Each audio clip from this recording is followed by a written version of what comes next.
मुंबई पुण्यातील दहशतवादी हल्ल्याचा कट उधळला। गुप्तहेर यंत्रणांकडून 9 दहशतवादी अटकेत। दहशतवाद्यांनी केली होती दादर स्थानकाची रेकी। दिल्ली ही होती टार्गेटवर।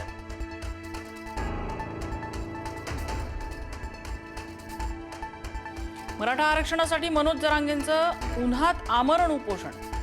शेतात बसून जरांगेंचं उपोषण। मंत्री विखेंच्या आवाहनानंतरही जरांगे आंदोलनावर ठाम।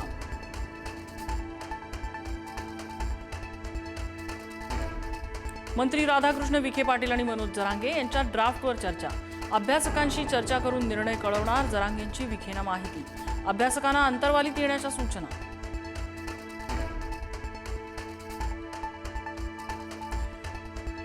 माजी मंत्री प्राजक्त तनपुरे यांचा भाजपमध्ये प्रवेश। रवींद्र चव्हाणांच्या उपस्थितीत पक्षप्रवेश। तनपुरेंना अहिल्यानगर विधान परिषदेची उमेदवारी मिळण्याबाबत चर्चा।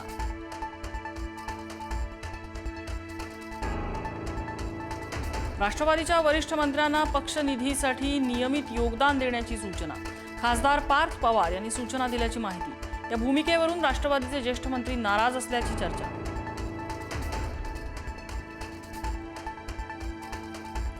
सुनेत्रा पवारांनी राजीनामा दिल्यानंतर रिक्त झालेल्या राज्यसभेच्या जागेवर छगन भुजबळांनी दावा केल्याची माहिती। रिक्त जागेवर वर्णी लागावी यासाठी भुजबळ कमालीचे प्रयत्नशील असल्याची माहिती।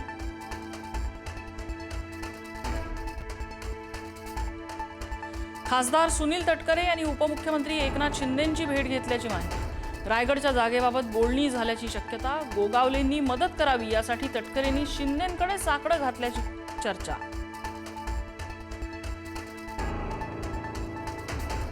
पुण्यात विषारी दारूमुळे 22 जणांचा मृत्यू। गुत्तेदार योगेश वानखेडेला अटक, तर आतापर्यंत 13 जणांवर निलंबनाची कारवाई।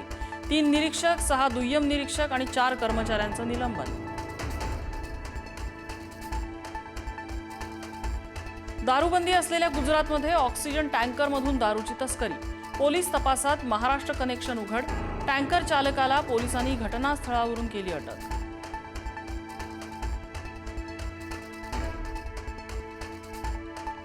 मनीषा हवालदार आणि तेजस शहा यांच्यामधला दुवा सापडल्याची माहिती। केमिस्ट्रीच्या तज्ज्ञ व्यक्तीनं करून दिली दोघांची ओळख। संबंधित तज्ज्ञ व्यक्ती एनटीएच्या पॅनलवर असल्याची ही माहिती।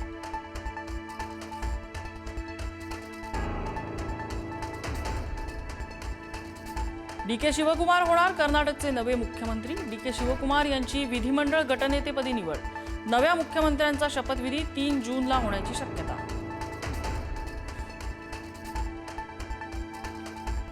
सीएनजी ग्राहकांना पुन्हा दरवाढीचा फटका। महानगर गॅसकडून सीएनजीच्या दरात प्रति किलो 2 रुपयांची वाढ।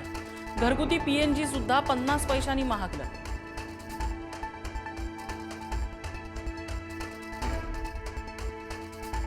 कापूस आयातीवरील सीमा शुल्क पूर्णपणे माफ। वस्त्रोद्योग आणि कापड उद्योगाला दिलासा देण्यासाठी केंद्र सरकारचा निर्णय। 1 जून ते 30 ऑक्टोबर 2026 या 5 महिन्यांच्या कालावधीत सवलत लागू।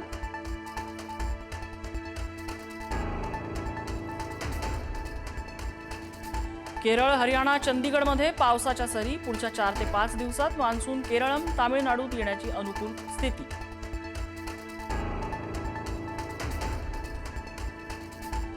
आज आणि उद्या विदर्भाच्या काही भागात गडगडाटासह गारपिटीची शक्यता।